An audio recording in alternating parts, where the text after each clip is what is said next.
85.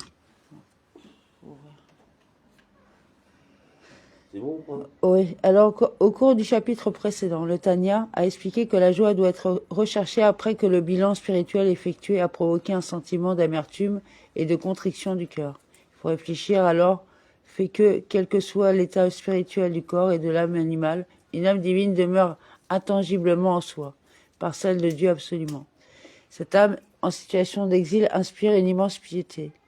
Par la Torah et les commandements, on œuvra donc ardemment à sa délivrance afin de la ramener à sa source divine.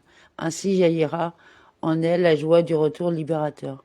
Quant à la conscience restée entière de la bassesse du corps et de l'âme animale, elle n'assombrira pas cette joie, car infiniment plus chère à ses yeux sera l'âme divine.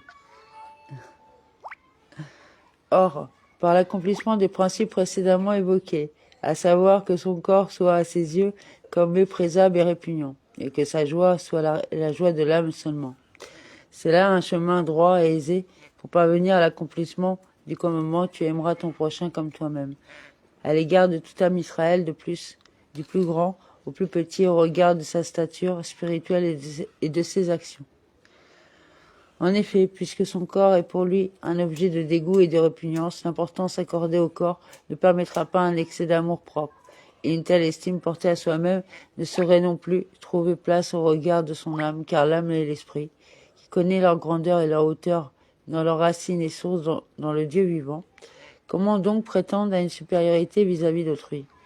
D'autant plus qu'elles sont toutes équivalentes, et plus encore. Il ne s'agit pas uniquement d'entités équivalentes, mais distinctes, indépendantes l'une de l'autre. Au contraire, il y a un seul et même Père pour elles toutes.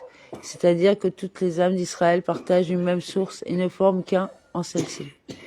Aussi, tous les Juifs sont-ils appelés frères véritablement, c'est-à-dire au sens littéral du terme et non dans un sens figuré, celui de personnes proches ou semblables dans leurs traits, au regard de la racine de leur âme dans le Dieu unique. Cette dernière idée permet de répondre à une question implicite.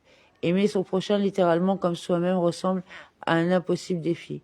Comment l'amour porte à autrui qui ne peut s'enraciner que dans l'expérience pourrait-il jamais atteindre à la force de cet amour de soi, inhérent à tout être humain? Mais il est ici question d'âmes qui se trouvent en parfaite unité dans leur source commune. On comprend dès lors que l'amour du prochain est dans leur nature même comme l'amour qui unit des frères. C'est seulement que les corps sont distincts.